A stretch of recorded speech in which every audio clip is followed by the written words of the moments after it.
It is the first time I've actually been asked to look back. And I want to do it quickly. That is, half the talk will be backward-looking, retrospective. And it's my talk, so I get to do it any way I want. Which means I'm going to do it quickly, because I want to get to the second half. The first thing I'm saying to myself last night is every slide, just like that, for the first half. But that doesn't mean that I disrespect in any way the wonderful people that have worked with me, as you will see. I'll show this slide again. This is my current lab. And here's the beginning of my retrospective. So this is my scientific take on, this is my career, as it were, but chosen from little spotlights of science in my lab that really fit into my concept. Not that were really important and went off with the student or postdoc to be really wonderful. That's great, but it wasn't really mine, nor should it have been. See what I mean? So this is sort of me-centric. So that's me, that little yellow ball. And that's me being born with a different name, falling flat on my face, finding that if I could just get myself up, that things were way more generous than I expected. And that's been true every time I've fallen on my face. If I could just get up, the things were more generous than I thought they were going to be. University of Oregon was a recovery period. And George Carroll is a mycologist there. He's still there. And he helped me. I thought I was going to be a poet. And I was selling vacuum cleaners. And and I had been in his mycology class, and he just pulled me right out and made me a deal. And if that wasn't directly involving himself in my life, he came over to my house to do it. It was a beautiful thing he did. And then I got on the track, and I ended up at Indiana University. That's George. And my mentor was Drew Schwartz. He's still alive. He's in Israel. I'm working with him on a paper. And it's a lot of fun. It's demanding, but fun. At Indiana University with Marcus Rhodes and Bob Briggs, who really helped me a lot. And so it goes Emerson to Rhodes to Schwartz to me, to my people. I am a genetic blue blood.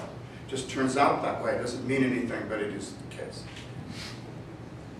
At the University of California, I'm probably the last person in the field of science as we know it that didn't have a postdoc. And I don't know if that was lucky or not, it just was. Never even came to mind. I didn't even know when I had a job that I was expected to get grants. I thought the money would just rain on me somehow. It didn't take me long. I didn't actually have a clue as to what I was expected to do.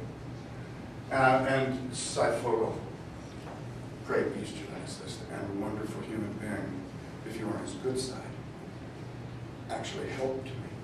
And I've never had he was my chair, I've never had an administrator who helped me since. And during the ball rolling down, making a transition from classical genetics to northern, southerns, and westerns was my colleague, Bill Taylor, now at CSIRO. I'm sure something else would have worked out, but I needed help making the transition from classical genetics to real molecular, real nucleic acid molecular. And at some point during this kind of transition period here in this lightning strike, Damon Lish, who was an ex-student who got off to a postdoc, came back and was a professional in my lab and a PI. And Damon works with me now, side by side, so I have a lab with 2 PIs. So we talk all the time. It's sort of like a little mini think tank. And finally, Brian St. Thomas, a programmer and working in bioinformatics elsewhere at the university, helped me out with just plain programming and hiring programmers and understanding how to talk to programmers when I needed that. I've had a bunch of students and postdocs now and in the past. I don't have time to talk about them individually. If I drop a name, I don't really mean to. This is my talk. But I will drop, but some of them are over 50. So then I get to, I guess, say if they actually shimmer, or shimmer in my view, and get to wear a little crown. It would be like Benson and Haig and Harvard. He wrote this great book called From Seed to Seed. And it has a great physiological geneticist, and he got him a job at Oxford by writing that still intellectuals can succeed, believe it or not, in this era. Rob Martinson, epigenetics, everything.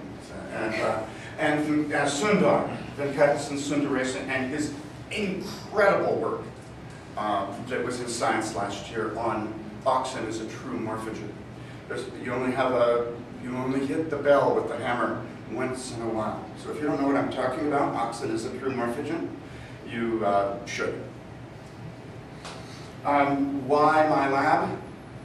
Bay Area, Berkeley stuff, cheese board and Pete's coffee, as you will know, stuff like that makes for an attractive training venue. In 1973, this was up there as competitive molecular genetics. We called it biochemical genetics. There are 2 alcohol dehydrogenase genes in maize. They make polypeptides that fold into protomers that dimerize into a homodimer, a heterodimer, and another homodimer. 2 ADH genes. I found that they were inducible, that I could induce them with auxins as well, that they were co-inducible, and they were induced by anaerobic stress. So I could put them under water or put them in a tank with moist argon gas, replacing the oxygen, and get them to mount this pretty linear response. Did all the stuff you do, poison it with cyclohexanide, poison it with alpha, oh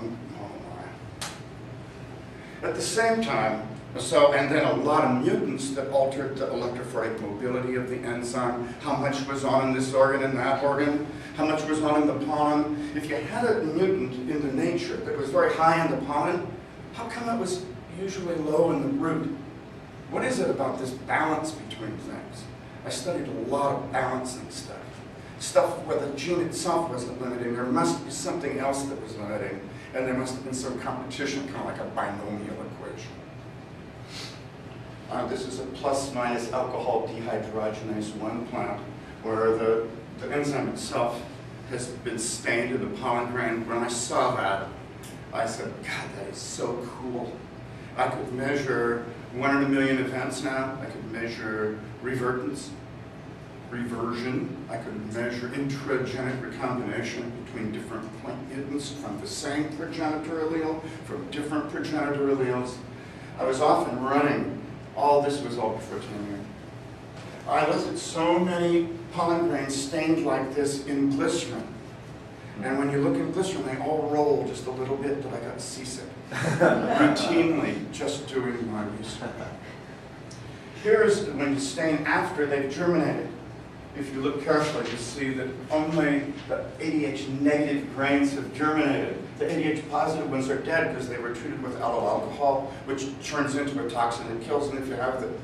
And you could stain the other way and make it so only the other ones would grow. So we had selection systems going in both ways in pollen grains and collected a whole lot of mutants beyond those that could be seen on gels. We now collected them from pollen sieves selections and then looked at the progeny. We didn't have any shortage of mutants of all varieties.